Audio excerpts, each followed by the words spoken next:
आप सिखाइए कि रेफरल लेटर कैसे बनाएंगे। रेफरल लेटर, तो आपका प्रश्न है कि अगर इमरजेंसी में कोई सीरियस मरीज आया और आप एक मिड साइज सेंटर चला रहे हैं और आपके पास संपूर्ण सुविधाएं नहीं हैं, तो आपने अपनी क्षमता के हिसाब से पेशेंट को स्टेबलाइज करने की कोशिश की और स्टेबलाइज करने के बाद आप उसको हायर सेंटर रेफर करना चाहते हैं, तो रेफरल लेटर में क्या क्या लिखना है ये बताऊंगा आज मैं आपको। बड़ा अच्छा सवाल है। तो सबसे ऊपर आपने लिखा रेफरल लेटर, ये हेडिंग आ गई। रेफरल लेटर लिखने के बाद आपने मरीज का नाम लिखा, मरीज की एज लिखी, महिला है पुरुष है इसको लिखा, उसका पता लिखा। उसके बाद आप लिखेंगे कि वो आपके पास कब आया, तो उसी दिन आया है, तो डेट के साथ टाइम का भी रेलिवेंस है कि भाई 11:15 पे मेरे पास आया और मैं इसको 1:20 पे रेफर कर रहा हूं, तो आपके यहाँ टोटल स्टे वो 2-3 घंटे का जो है वो डॉक्यूमेंट हो गया कि भाई इस समय आया इस समय गया। अब आपने लिखा कि रीजन फॉर एडमिशन क्या था जब आपके यहाँ आया, तो अगर मेडिकल प्रॉब्लम थी तो आप उसमें लिख देंगे कि मेडिकल मैनेजमेंट के लिए आया, इतना लिखना होगा आपको। उसके बाद फिर आप लिखेंगे स्टेटस, तो आप लिखेंगे referral letter refer to higher centre. फिर आएगी लाइन जिसमें लिखेंगे डायग्नोसिस एंड कोमॉर्बिडिटीज, कि उस मरीज की क्या डायग्नोसिस थी और क्या कोमॉर्बिडिटीज थी। तो आप उसकी हिस्ट्री के हिसाब से लिखेंगे। जैसे अगर हम इस पर्टिकुलर पेशेंट की बात करें तो हमें लिखेंगे कि भाई ये रोमेटिक हार्ट डिजीज के मरीज थे, तो उसमें आप लिख देंगे rheumatic heart disease, non case of rheumatic heart disease. फिर आपने ईसीजी किया तो उसमें आपको दिखा कि हार्ट रेट बहुत तेजी से चल रहा था और फिब्रिलेशन हो रहा था, तो आपने लिखा एट्रियल फिब्रिलेशन।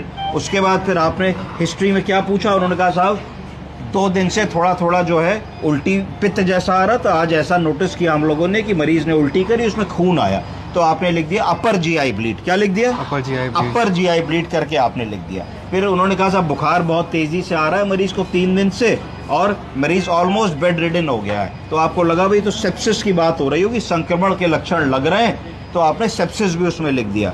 उसके बाद फॉलो थ्रू केस किस किस बीमारियों के हैं, तो उन्होंने कहा साहब डायबिटीज भी है, ब्लड प्रेशर भी है, तो वो आपने लिख दिया। इतना करके आपने मोटा मोटा लिख दिया कि ये डायग्नोसिस है और ये उसकी कोमॉर्बिडिटीज है। उसके बाद फिर हम नीचे आए कि प्रेजेंटिंग कंप्लेंट की क्या हिस्ट्री है, तो इसमें आया कि भाई 90 वर्ष के पुरुष हैं जो नॉन केस ऑफ डायबिटीज हैं, ब्लड प्रेशर हैं और कार्सिनोमा भी इनको हो चुका है और ऑपरेट हो चुके हैं उसके लिए। इस समय जब आए हैं इमरजेंसी में तो उनकी एक प्रॉब्लम बताई कि 3-4 दिन से उनको पॉटी नहीं हुई है, पेट फूला हुआ है, सांस लेने में दिक्कत हो रही है, उल्टी में खून आया है, चेतनता कम है, डिजी हो गए हैं, अपने पैरों पे खड़े नहीं हो पा रहे हैं, ब्लैक कलर्ड वॉमिटिंग हुई है। इतनी बातें उन्होंने हिस्ट्री में बताई, इसके लिए वो हमारे यहाँ इवैल्यूएशन के लिए भर्ती हुए। फिर आपने पूछ लिया एलर्जीज हैं कि नहीं है, अगर कोई एलर्जी है तो आपने लिख दिया एलर्जिक टू दिस, और नहीं है तो आपने लिख दिया कि नो एलर्जीज नोन।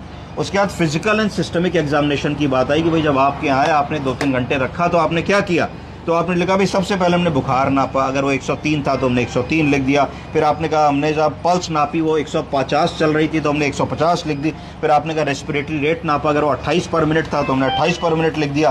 फिर आपने कहा बीपी नापा, बीपी कम था 96/70 था तो हमने 96/70 लिख दिया। ऑक्सीजन लेवल नापा तो आपने कहा भाई ऑन एडमिशन 88% था रूम एयर पे, पर हमने जो ऑक्सीजन लगाई 4 लीटर पे तो 96। तो आप इधर आ जाइए, आप क्या सुनेंगी अगर वहाँ छुपी रहेंगी तो वो आपने लिख दिया। उसके बाद फिर आपने चेस्ट में ऑस्कल्टेट किया तो आपको पता लगा कि भाई चेस्ट क्लियर है कि नहीं है, अगर क्लियर था तो आपने बायलेटरली क्लियर लिखा, ये सुन नहीं रही है ध्यान से, और अगर क्रेप्स थी तो आपने लिख दिया कि भाई चेस्ट में क्रेप्स थी, अगर रोंकाई था, वीस था तो वो चीज़ आपने लिख दी।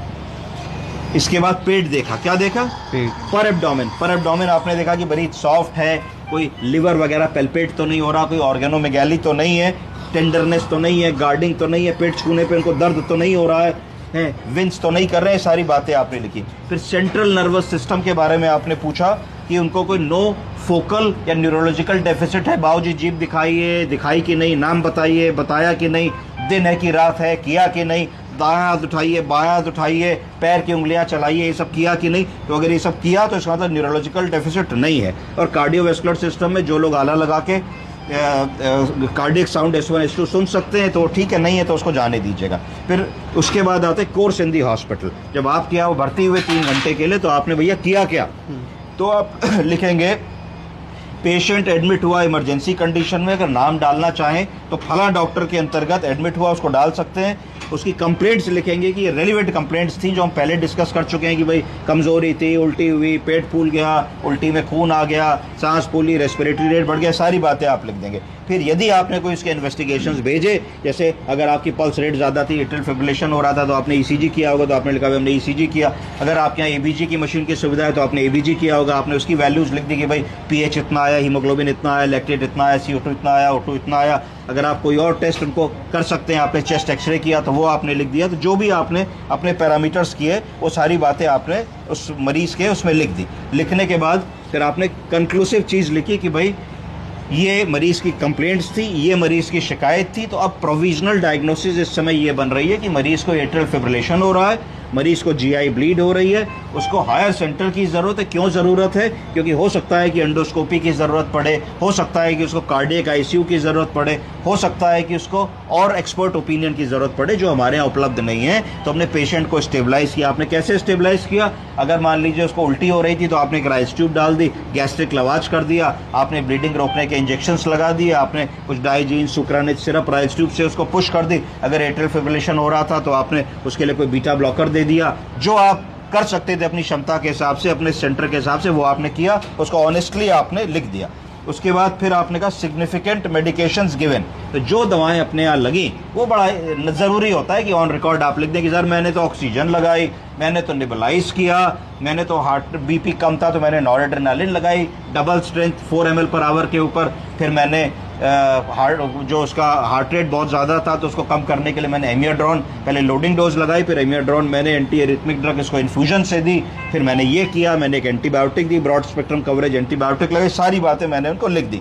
फिर जो भी इन्वेस्टिगेशंस हुए फिर उसके बारे में लिखा कि साहब मेरा ईसीजी ये बोला, मेरा रेडियोलॉजी में चेस्ट एक्सरे ये बोला, मेरा अल्ट्रासाउंड ये बोला, जो भी हम लोगों ने करा। फिर लेबोरेटरी फाइंडिंग जो भी आपने करी उसके बारे में आपने लिख दिया। फिर आपने लिखा referred to higher centre for expert management and opinion. क्या लिखा? Referred to higher centre for expert management and opinion. ये करके दस्तखत करके आपने उसको भेज दिया और इस रेफरल लेटर को मरीज की फैमिली से आपको साइन कराना है डेट और समय के साथ कि अगर मरीज सुबह मेरे पास 10 बजे आया और मैंने 1 बजे उसका रेफरल लेटर हैंड ओवर किया तो रेफरल लेटर पे रिसीविंग होनी चाहिए 1 बजे की, जिससे कि आप ये बता सकें कि भाई 1 बजे मैंने मरीज को यहाँ से रेफर कर दिया था। कई बार ऐसा होता है कि मरीज को आप रेफर किसी बड़े अस्पताल 1 बजे करते, अब वहाँ बेचारा गया, अब वहाँ बेड नहीं मिल रहा, उसको एम्बुलेंस में लेटा है 4 घंटे, साहब अभी मिलेगा, कोई तबीयत ज़्यादा ख़राब हो सकती है। तो ये आपको क्लियर करना होगा कि भाई हमारे सेंटर से इतने बजे मरीज चला गया था। समझे आप कैसे लिखना है? चलिए गुड।